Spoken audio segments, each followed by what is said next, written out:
de nombreuses années dans le service de pédagogie professionnelle du groupe hospitalier Cochin, nous avons des patients qui se plaignent de syndrome d'intolérance environnementale. Et c'est un concept qui est plus large que les champs électromagnétiques.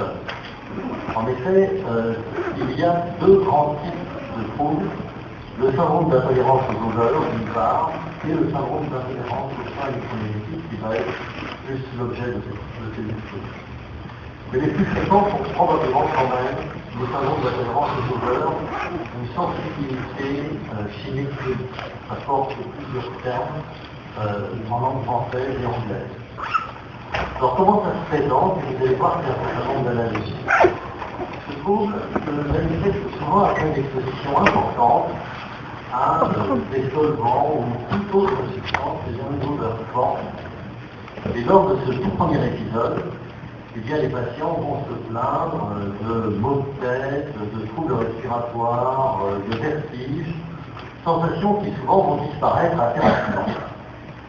Mais ultérieurement, on va observer, d'une part, la récidive des troubles lors des expositions ultérieures pour le même produit, et même à des concentrations très faibles, voire qui ne sont perçues que par ce sujet.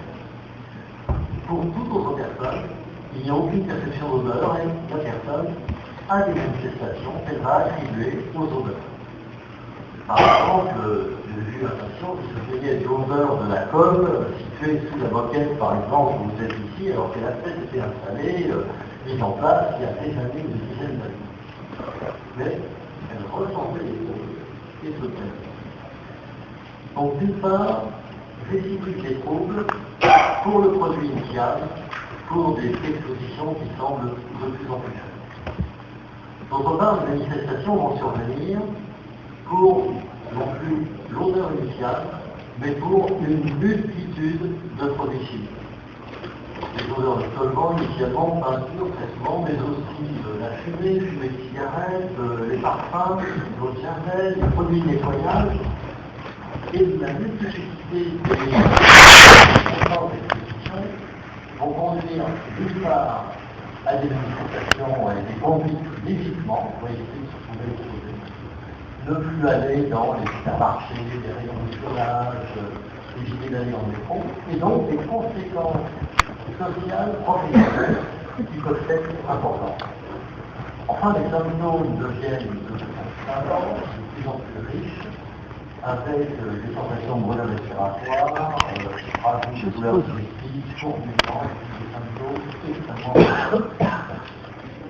Donc, tous ces symptômes peuvent conduire à des conséquences qui s'avèrent importantes pour les sujets dans leur spécial et professionnel. Donc, ces troubles très variés, liés à des expositions là aussi très variées, ne reposent pas sur des phénomènes toxiques, ni sur des phénomènes allergiques.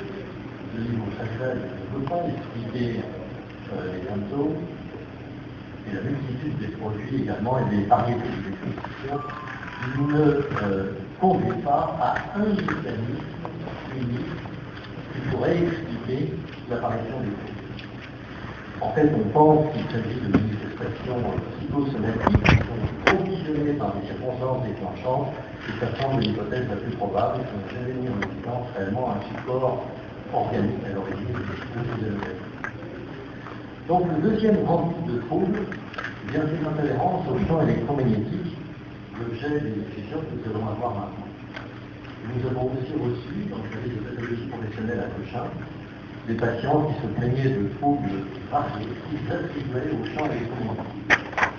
Donc il y a quelques années, en collaboration avec René Lefebvre, le générique, nous avons tenté de mieux comprendre ces symptômes présentés par les patients, les circonstances déclenchantes, les types et les niveaux d'exposition, et c'est ce que nous allons voir donc dans les expositions. Alors je vais passer tout de suite par le docteur Nicolas, du service de pédagogie professionnelle, qui va vous parler des principes et puis également des projets que l'on a à l'hôpital.